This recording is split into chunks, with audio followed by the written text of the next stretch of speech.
माताजी, पिताजी, अब हम अयोध्या के निकट आ चुके हैं। अब आप यही कुछ समय विश्राम कीजिए और यदि कोई इच्छा हो तो मुझे आज्ञा दीजिए। आहा विधाता, आहा, आज फिर जन्मभूमि की रत लगी। बेटा, तुम भी थक गए होगे। आओ, थोड़ी देर विश्राम कर लो। नहीं पिताजी, मुझे बिल्कुल भी थकान नहीं है। आप बेफिक्र होकर यहाँ लेट जाइए और मुझे चरण सेवा का मौका दीजिए। बेटा, मुझे क्या सता रही है? पानी पीने के लिए मेरी आत्मा बिलबिला रही है। कुछ अब नहीं रहा जाता। प्यास का कष्ट अधिक नहीं सहा जाता। जाओ कुछ इधर उधर से थोड़ा जल लेकर आओ और हमारी प्यास बुझाओ। माताजी, जिस प्रकार तलमल विशाल आसमान है, उसी प्रकार पृथ्वी पर चारों ओर सुनसान है। ना यहाँ पानी का कोई नामो निशान है। परंतु लगानी पड़े जान की बाजी लगाऊंगा। मैं गंगा यमुना दोनों अपनी आंखों से बहाऊंगा। ना पिला पाऊं पानी यदि तो लहू अपना पिलाऊंगा। धन्य हो तुम धन्य हो। फक्र करते नहीं डरते कि हम तो विपदा के मारे हैं। हम ही जान के हमने दिन दुख के जो गुजारे हैं। सुखी रखे तुझे भगवान। तू हम अंधों की लाठी है, तेरे ही हम सहारे हैं। तुम्हारा ही तू सहारा है। माताजी, धीरज धरिए। पिताजी, आप यही कुछ समय विश्राम कीजिए। पुत्र के होते हुए सकता है यदि प्यास मार बाप को। धिक्कार है ऐसे पुत्र पर जो पानी ना पिला सके अपने प्रताप को। माताजी, पिताजी, मैं जाता हूँ और अभी जल लेकर आता हूँ और आपकी प्यास बुझाता हूँ। जाओ बेटा, जल्दी जाओ। जो आज्ञा पिताजी।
के तूफान से जीवित नहीं बचेगा।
ए दुराचारी दशरथ, ये तूने क्या कर डाला?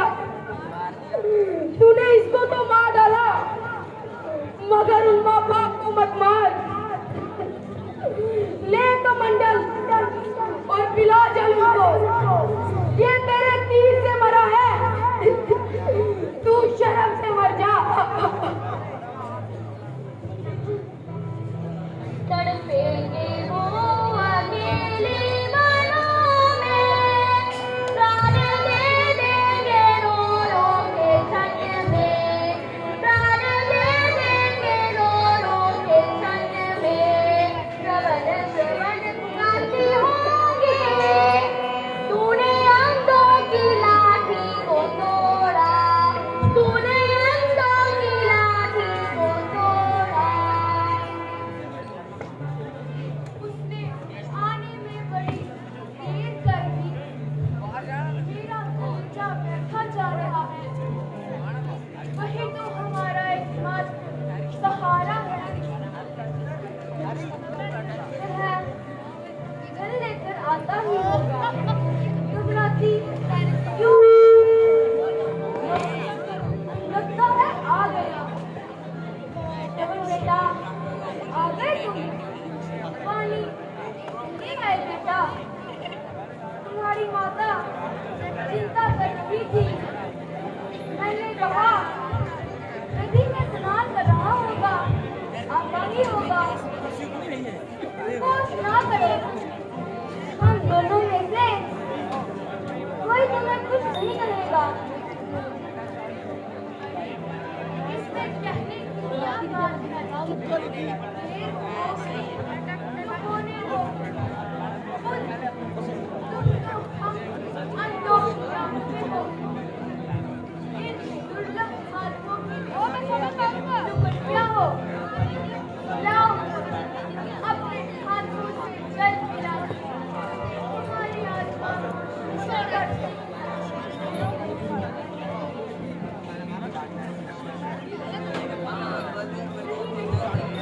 पहले अपने पिता को मिला।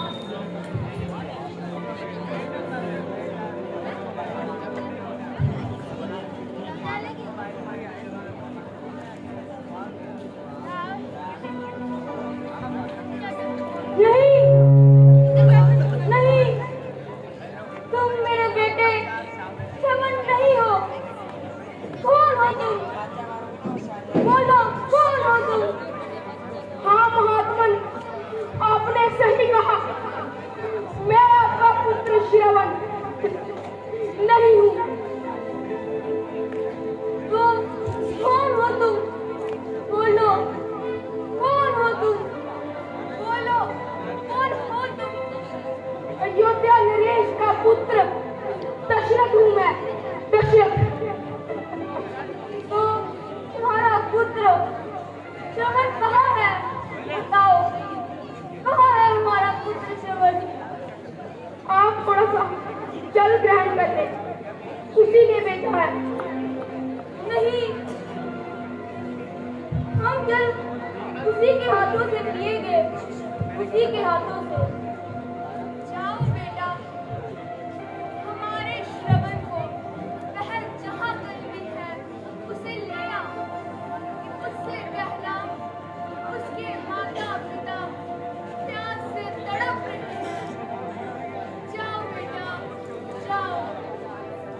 अब ये असंभव है, आपका पुत्र श्रवण अब नहीं आएगा। वह चला गया। चला गया? कहाँ चला गया श्रवण? बोलो कहाँ? नहीं, ये झूठ है। वह तो सच्चा पितृभक्त है। उसे तो कोई स्वर्ग भी दे दे तो भी वह हमें और साया छोड़कर नहीं जाएगा, नहीं जाएगा। लेकिन वह सच में ही स्वर्ग चला गया है। कमंडल भरने की आवाज को शेर की आवाज समझकर मैंने आपके पुत्र श्रवण पर बाण चला दिया और मेरे हाथों आपका पुत्र स्वर्ग सिधा गया। नहीं, ऐसा नहीं हो सकता, श्रवण नहीं जा सकता। आप थोड़ा सा जल ग्रहण कर लें। नहीं जा सकता, नहीं जा सकता श्रवण, नहीं जा सकता। मेरा पुत्र मर गया, मेरी पत्नी मर गई। अब मैं अकेले जी कर क्या करूंगा, क्या करूंगा? दशरथ, मैं तुम्हें श्राप देता हूँ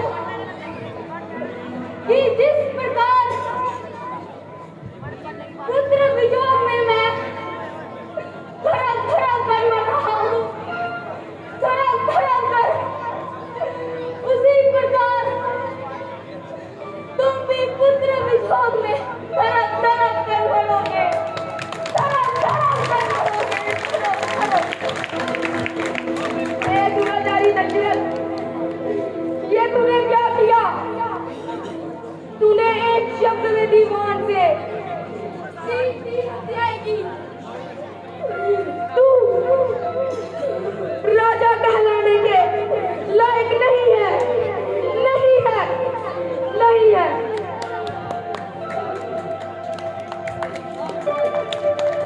समय का पहिया कहता आजा एक बार, समय का पहिया कहता आजा एक बार।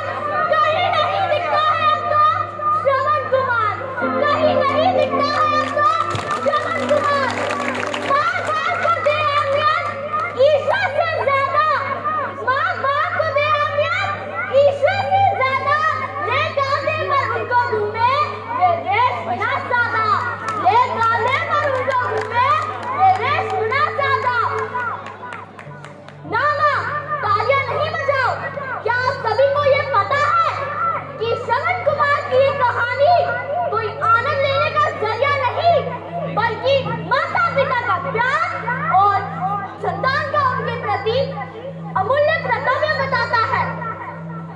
बदनसीब है वो समाज, बदनसीब है वो समाज जिसमें माता पिता अपने बच्चों को पढ़ना सिखाते हैं और आगे चलकर वही बच्चे क्या करते हैं?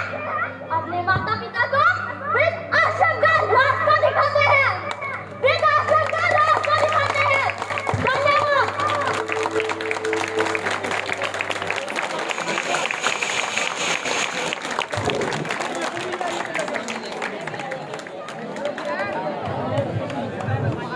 बोल सियापति रामचंद्र महाराज की, पवन सुत हनुमान की।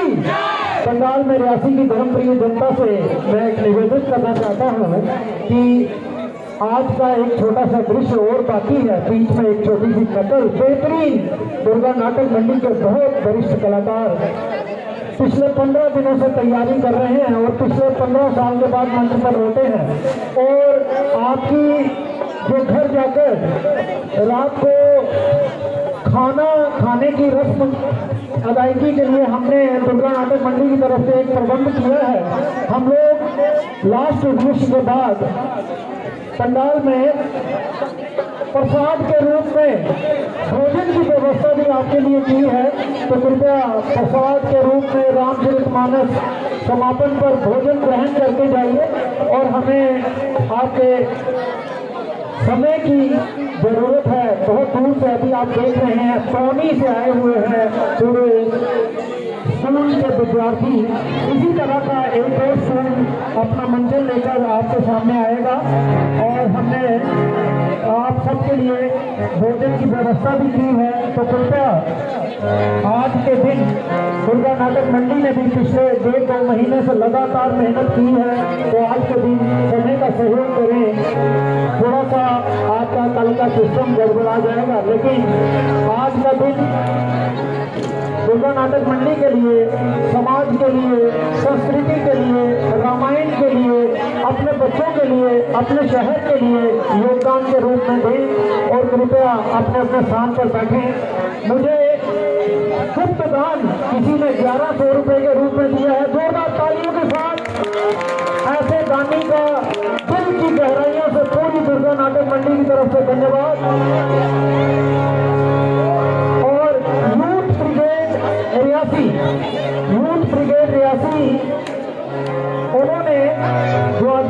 में मौजूद हैं संगठन के लोग, उन्होंने दुर्गा नाटक मंडी को श्रवण कुमार के इस जो दृश्य हुआ है उसके ऊपर 500 रुपया बतौर इनाम दुर्गा नाटक मंडी को दिया है। मैं उनका भी धन्यवाद करता हूँ।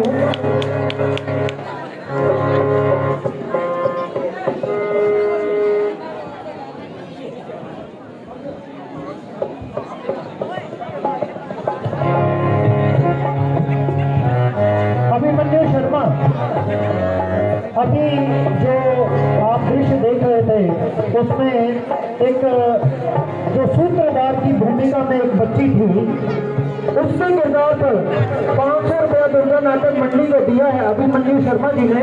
मैं अभिमन्यु शर्मा जी का पूरी दुर्गा नाटक मंडी की तरफ से धन्यवाद करता हूँ। और मंच पर अभी आप देख रहे थे एक छोटी सी विद्यार्थी श्रवण का किरदार निभा रही थी, उनके पिताजी ने भी दुर्गा नाटक मंडी को 200 रुपया इनाम के तौर पर दिया है।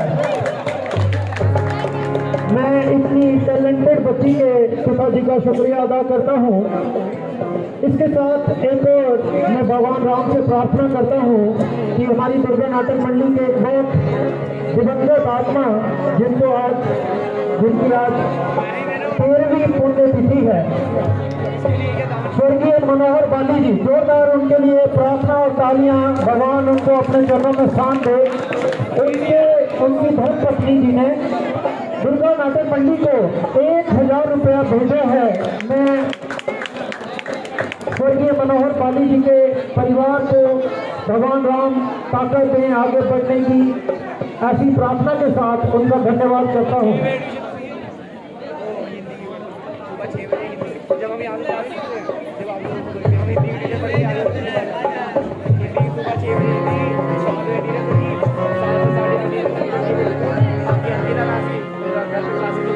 नितिन शर्मा जो दुर्गा नाटक मंडी में ही कलाकार के रूप में बाली का किरदार निभाते थे, नितिन शर्मा, उन्होंने दुर्गा नाटक मंडी को इस दृश्य पर 500 रुपया बतौर इनाम दिया है। मैं नितिन शर्मा जी का धन्यवाद करता हूँ।